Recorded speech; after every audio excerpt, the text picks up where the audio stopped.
Bajaj finance ಕಂಪನಿಯ ಶೇರನ್ನು ವಿಶ್ಲೇಷಣೆ ಮಾಡೋಣ ಬನ್ನಿ. ಈ ದಿನ stock of the market Bajaj finance limited 9,090 closing rate ಆಗಿದೆ. ಇದು 2005 ತನಕನೂ ಇದೊಂದು ವೆಹಿಕಲ್ ಲೋನ್ ಕಂಪ್ನಿಯಾಗಿತ್ತು. 2005 ನಂತರ ಇದೊಂದು ಕನ್ಸ್ಯೂಮರ್ ಲೆಂಡಿಂಗ್ ಕಂಪ್ನಿಯಾಗಿ ಬದಲಾಗಿದೆ. ನೀವು ಯಾವುದೇ ವಸ್ತುವನ್ನು ದೊಡ್ಡ ದೊಡ್ಡ ರಿಟೇಲ್ ಸ್ಟೋರ್ಗಳಲ್ಲಿ ತಗೊಂಡ್ರೆ ಬಜಾಜ್ ಫೈನಾನ್ಸಿಯ ಕಾರ್ಡ್ಗಳು ಸರ್ವೇ ಸಾಮಾನ್ಯವಾಗಿದೆ. ಇದರ ಗ್ರೋತು ಸಹ 18 ವರ್ಷದಿಂದ ಚೆನ್ನಾಗಾಗಿದೆ. ಹಾಗೆ ಮಾರ್ಕೆಟ್ ಕ್ಯಾಪ್ 5,63,315 ಕೋಟಿ, ಸ್ಟಾಕ್ PE 35ರಲ್ಲಿದೆ. Current price 9,090, 52 week low 6,376, high 9,115, book value 1,400. Book ವ್ಯಾಲ್ಯೂಗಿಂತ 5 to 6 times ಹೈಯರ್ ಟ್ರೇಡಿಂಗಲ್ಲಿ ಟ್ರೇಡ್ ಆಗುತ್ತಿದೆ. ಏಕೆಂದರೆ ಇದರ ಕ್ವಾರ್ಟರ್ಲಿ ಗ್ರೋತ್ 20 to 30% ಇರೋದ್ರಿಂದ ಇದಕ್ಕೆ ಮಾರ್ಕೆಟ್ ಪ್ರೀಮಿಯಂ ಕೊಡುತ್ತಿದೆ.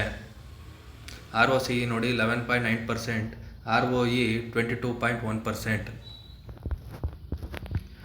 ಹಾಗೆ ಈ ಸ್ಟಾಕ್ ಕಳೆದ 3.5 ವರ್ಷಗಳಿಂದ ಕನ್ಸಲ್ಟೇಷನ್ ಫೇಸಲ್ಲಿದೆ. ಅಂದರೆ ಮಾರ್ಕೆಟ್ ಮೇಲಕ್ಕೂ ಹೋಗ್ತಾ ಇಲ್ಲ, ಕೆಳಗಡೆನೂ ಬೀಳುತ್ತಾ ಇಲ್ಲ ಜಾಸ್ತಿ.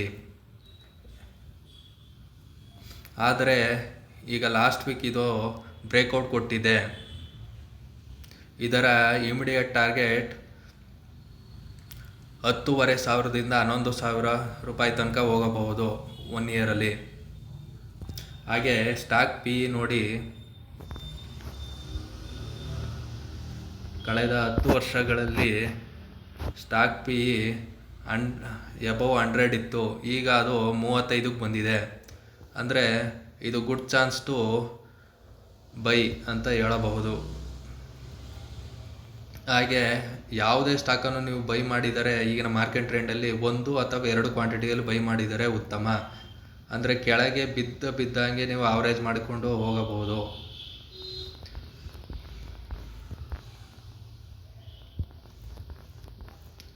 ಹಾಗೆ ಇದರ ಕ್ವಾರ್ಟರ್ ಆನ್ ಕ್ವಾರ್ಟರ್ ಗ್ರೋತು 3 ವರ್ಷಗಳಲ್ಲಿ ಡಬಲ್ ಆಗಿದೆ. 8,500 ಕೋಟಿಯಿಂದ 18,000 ಕೋಟಿ ಆಗಿದೆ. ಹಾಗೆ ಪ್ರಾಫಿಟ್ 2,000 ಕೋಟಿಯಿಂದ 4,300 ಕೋಟಿ ಆಗಿದೆ. ಹಾಗೆ ಅರ್ನಿಂಗ್ ಪರ್ ಶೇರ್ 35 ರೂಪೀಸಿಂದ 68 ಆಗಿದೆ. ಎಲ್ಲ ಡಬಲ್ ಆಗಿದೆ. ಆದರೆ ಸ್ಟಾಕ್ ಮಾತ್ರ ಡಬಲ್ ಆಗಿಲ್ಲ. ಯಾಕೆ ಅಂದರೆ ಕಳೆದ 10 ವರ್ಷಗಳಲ್ಲಿ ಇದರ PE ಎಬವ್ 50 ಇರುವುದರಿಂದ ಇದು ಕನ್ಸಲ್ಟೇಷನ್ ಫೇಸಲ್ಲಿ ಇತ್ತು. ಈಗ ಅದು ಬ್ರೇಕ್ಔಟ್ ಕೊಟ್ಟಿರೋದ್ರಿಂದ ನೆಕ್ಸ್ಟ್ ಟಾರ್ಗೆಟ್ 10,500 11,000 ತನಕ ಹೋಗಬಹುದು 1 ಇಯರಲ್ಲಿ. ಅದನ್ನು ರೀಚ್ ಮಾಡಿದರೆ ಅದರ ಇಮಿಡಿಯೇಟ್ ಟಾರ್ಗೆಟ್ 12,500 ತನಕ ಹೋಗಬಹುದು. ಹಾಗೆ ಆ್ಯನ್ಯುವಲ್ ರಿಸಲ್ಟಲ್ಲಿ 2015ರಲ್ಲಿ 5,300 ಕೋಟಿ ಇದ್ದಿದ್ದು ಸೇಲ್ಸ್ ಈಗ 66,000 ಕೋಟಿ ಆಗಿದೆ. ಹಾಗೆ ಪ್ರಾಫಿಟ್ ಕೂಡ 900 ಕೋಟಿ ಇದ್ದಿದ್ದು 16,000 ಕೋಟಿ ಆಗಿದೆ. ಹಾಗೆ ಕಾಂಪೌಂಡ್ ಪ್ರಾಫಿಟ್ ಗ್ರೋತ್ ನೋಡಿ, 5 ವರ್ಷಗಳು 29%, ಸ್ಟಾಕು ಅದೇ ಥರ 29% ಆಗಿದೆ. ಅಂದರೆ 5-6 ವರ್ಷಗಳಿಂದ ಇದು ರಿಟರ್ನ್ ಕೊಟ್ಟಿಲ್ಲ.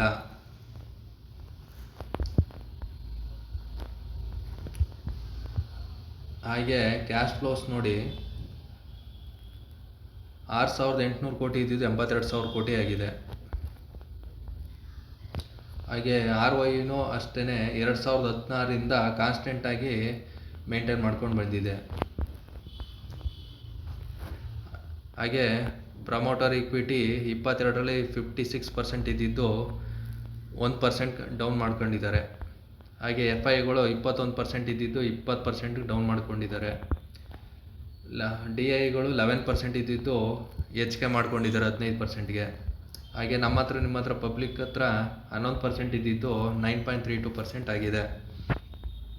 ಅಂದರೆ ಡಿ ಎಗಳು 4% ಅಷ್ಟು 2.5 ವರ್ಷದಲ್ಲಿ ಹೂಡಿಕೆ ಮಾಡಿದ್ದಾರೆ ಹೆಚ್ಚಾಗಿ.